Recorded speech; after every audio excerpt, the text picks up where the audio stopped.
سلام اس پر جو امت کے لیے راتوں کو روتا تھا، سلام اس پر جو فرش خاک پر جاڑے میں سوتا تھا، سلام اس پر کہ جس کے گھر میں چاندی تھی نہ سونا تھا، سلام اس پر کہ ٹوٹا بوریا جس کا بچھونا تھا۔ تو نبی کی زندگی میں بھی غم آئے ہیں میرے بھائی، ہماری بھی زندگی میں غم آتے ہیں، مگر ہم جب غمگین ہوتے ہیں تو ہم کیا کرتے ہیں؟ ہمارے بہت سارے نوجوان جب ٹینشن میں ہوتے ہیں نا تو کوئی سیڈ سانگ لگا کے موبائل پر سننے لگتے ہیں۔ بہت سارے نوجوان شراب کا سہارا لیتے ہیں اپنے غم کو بھلانے کے لیے۔ بہت سارے لوگ سگریٹ پیتے ہیں اپنے ٹینشن کو دور کرنے کے لیے۔ اور حالات یہاں تک ہیں کہ جب کوئی راستہ نظر نہیں آتا، میڈیکل کا اسٹوڈنٹ بار بار محنت کرتا ہے، اور جب وہ نیٹ کو نہیں نکال پاتا ہے، جب وہ میڈیکل کا انٹرنس پاس نہیں کر پاتا ہے، اگلے دن پیپر میں خبر آتی ہے کہ اسٹوڈنٹ نے خودکشی کر لی۔ اس سے لگتا ہے کہ میری پرابلم کا یہی حل ہے، میرے ماں باپ میرے اوپر اتنا خرچ کر رہے ہیں، میں میڈیکل کا ٹیسٹ نہیں پاس کر پا رہا ہوں۔ وہ اپنی جان کو ختم کر دیتا ہے، خودکشی کر لیتا ہے، سوسائڈ کر لیتا ہے۔ آج دنیا پریشان ہے غموں سے، ٹینشن سے، ڈپریشن سے۔ سوال یہ ہے کہ ہماری شریعت نے کیا علاج بتایا ہے؟ قرآن و سنت کے اندر کیا علاج بتایا گیا؟ کیا سولوشن بتایا گیا؟ کیا حل بتایا گیا؟ اگر ہماری زندگی میں غم آئے، ٹینشن آئے تو ہمیں کیا کرنا چاہیے؟ میں چاہتا ہوں کہ آج کی تقریر میں کچھ اس پر روشنی ڈالی جائے۔ یاد رکھیے میرے بھائیوں، اسلام میں غم کا سب سے پہلا علاج یہ ہے کہ آپ اپنے عقیدے کو درست کیجیے۔ ایک اللہ کے در کے بھکاری بنیے، در در کی ٹھوکریں کھائیں گے تو ہمیشہ بے چین رہیں گے، ہمیشہ پریشان رہیں گے، ہمیشہ ٹینشن میں رہیں گے۔ یا ایھا الناس انتم الفقراء الی اللہ واللہ هو الغنی الحمید۔ اے انسانوں، تم سب کے سب اللہ کے فقیر ہو، اللہ کے محتاج ہو، اللہ کے در کے بھکاری ہو۔ اپنے آپ کو اللہ کے در کا بھکاری بنا لو، تمہاری ٹینشن دور ہو جائے گی، تمہارے غم دور ہو جائیں گے۔ جب انسان کا عقیدہ درست نہ ہو میرے بھائیوں، تو کبھی وہ اپنے ہاتھ میں دھاگا پہنتا ہے، کبھی گلے میں تعویذ لٹکاتا ہے، کبھی مزاروں کی خاک چھانتا ہے، کبھی جھنڈوں کو سلامی دیتا ہے، کبھی بلی کو دیکھ کے راستہ کاٹ لیتا ہے، کبھی پرندے کو دیکھ کر کے کوئی غلط عقیدہ تصور کر لیتا ہے۔ جب انسان کا عقیدہ خراب ہوتا ہے تو اس کی زندگی میں بے چینی ہوتی ہے، اس کی زندگی میں ٹینشن ہوتی ہے۔ توحید والا سکون سے زندگی گزارتا ہے، کیونکہ توحید یہ انسان کی فطرت کی آواز ہے، انسان کے دل کی آواز ہے۔ بچہ ماں کے پیٹ سے توحید کے ساتھ پیدا ہوتا ہے۔ فَأَقِمْ وَجْهَكَ لِلدِّينِ حَنِيفًا، اے نبی آپ اپنا چہرہ اللہ تعالیٰ کی طرف کر لیجئے، اللہ کے دین کی طرف کر لیجئے۔ فَأَقِمْ وَجْهَكَ لِلدِّينِ حَنِيفًا، اللہ کے دین کے لیے آپ اپنا چہرہ یکسو کر لیجئے۔ فطرت اللہ التی فطر الناس علیہا، اللہ کا دین اسلام ہی دین فطرت ہے، یہ فطرت کی آواز ہے، یہ نیچر کی آواز ہے۔ اللہ کے نبی فرماتے ہیں جب بچہ پیدا ہوتا ہے اسلام پر پیدا ہوتا ہے، توحید پر پیدا ہوتا ہے۔ بچے کے ماں باپ اسے یہودی بناتے ہیں، بچے کے پیرنٹس اسے عیسائی بناتے ہیں، بچے کے ماں باپ اسے مجوسی بناتے ہیں۔ بچہ تو رب کی توحید پر پیدا ہوتا ہے، بچہ ایک اللہ کو ماننے والا پیدا ہوتا ہے۔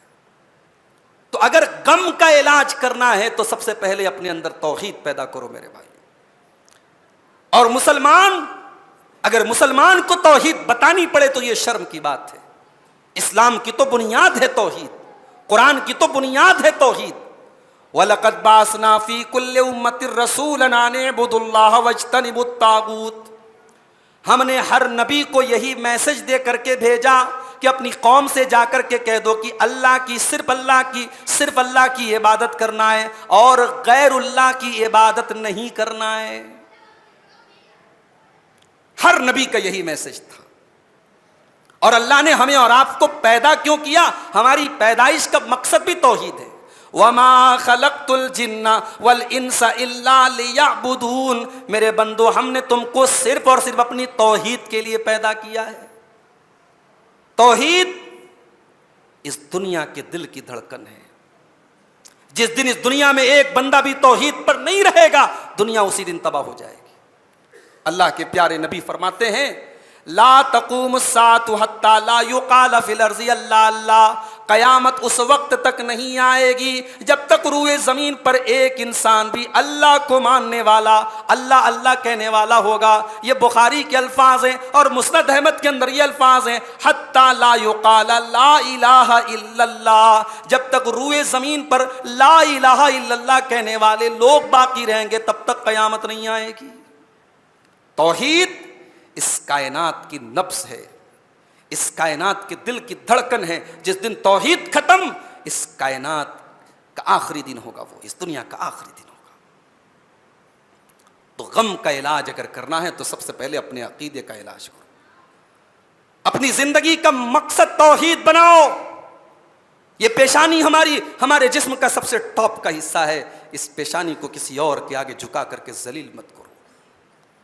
مصیبتوں میں پکارو تو اس اللہ کو پکارو جس نے یونس کو مچھلی کے پیٹ سے نکالا، جس نے زکریا کو بڑھاپے میں یحییٰ دیا، جس نے ابراہیم کو بڑھاپے میں اسماعیل دیا، جس نے آدم و حوا کی توبہ کو قبول کیا، جس نے نوح علیہ السلام کو کشتی پہ سوار کیا، جس نے ایوب کی بیماری کو دور کیا، جس نے حضرت عیسیٰ کو بچا کر کے زندہ آسمان پر اٹھا لیا، اور جس نے محمد عربی جناب محمد رسول اللہ صلی اللہ علیہ وسلم کو دشمنوں کے نرغے سے ہمیشہ بچایا۔ تو سب سے پہلے اپنے عقیدے کی اصلاح کرو میرے بھائی، یہ پہلا علاج ہے غم کا علاج۔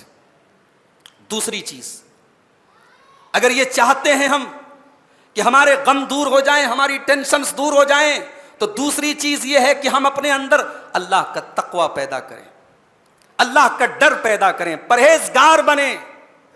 اور پرہیزگاری کیا ہے، تقوی کیا ہے؟ رمضان کا مہینہ ہے، اس سے بہترین ایکسپلینیشن تقوی کی کہیں اور نہیں مل سکتی۔ رمضان آپ کو تقوی سکھا کے جا رہا ہے۔ گرمی کا موسم ہے، 41 42 کا ٹیمپریچر چل رہا ہے، حلق سوکھ کے کانٹا ہو رہا ہے، گرمی اور پیاس سے آپ کا برا حال ہے۔ صبح 5 بجے 4:45 بجے آپ نے سحری کی ہے، پانی پیا ہے، اور دوپہر کے 2 بجے پیاس سے برا حال ہو رہا ہے، مگر کیا مجال ہے کہ آپ پانی کا ایک قطرہ اپنے حلق میں ڈالیں۔ وضو کرنے کے لیے، کلی کرنے کے لیے پانی آپ نے حلق میں ڈالا، پانی منہ تک گیا، حلق تک گیا، لیکن حلق کو کراس نہیں کیا، واپس چلا آیا۔ اگر 2-4 قطرے پانی کے منہ کے اندر چلے گئے ہوتے، اگل بغل والے آزو بازو والے دیکھ تو نہیں رہے تھے، مگر یہ تقویٰ تھا جس نے آپ کو آپ کے اس پانی کے قطرے کو حلق کے نیچے جانے نہیں دیا۔ تقویٰ پیدا کر لو میرے بھائیوں، زندگی کے بہت سارے مسئلے حل ہو جائیں گے۔ اللہ فرماتا ہے سورہ طلاق کے اندر، وَمَن يَتَّقِ اللَّهَ يَجْعَل لَّهُ مَخْرَجًا، جو اللہ سے ڈرے گا، جو اللہ کا تقوی اختیار کرے گا، اللہ اس کے لیے ضرور کوئی نہ کوئی راستہ نکالے گا۔ وَيَرْزُقُ مِنْ حَيْثُ لَا يَحْتَسِبُ، اور اللہ وہاں سے روزی دے گا وہ سوچ بھی نہیں سکتا۔ اللہ نے سورہ اعراف میں فرمایا، وَلَوْ أَنَّ أَهْلَ الْقُرَىٰ آمَنُوا وَاتَّقَوْا لَفَتَحْنَا عَلَيْهِمْ بَرَكَاتٍ مِّنَ السَّمَاءِ وَالْأَرْضِ، اگر یہ بستی والے، اگر یہ گاؤں والے، اگر یہ ایمان والے بن جائیں، یہ تقوی والے بن جائیں، یہ اللہ کے متقی بندے بن جائیں، تو اللہ تعالیٰ زمین و آسمان کی برکتوں کے دروازے کھول دے گا ان کے اوپر برکتوں کی کبھی کوئی کمی نہیں ہوگی۔ متقی بن جاؤ، پھر دیکھو برکتیں کیسے اترتی ہیں۔ تو یہ دوسرا علاج ہے غم کا، کہ اپنے اندر ہم اللہ کا تقوی پیدا کریں، اللہ کا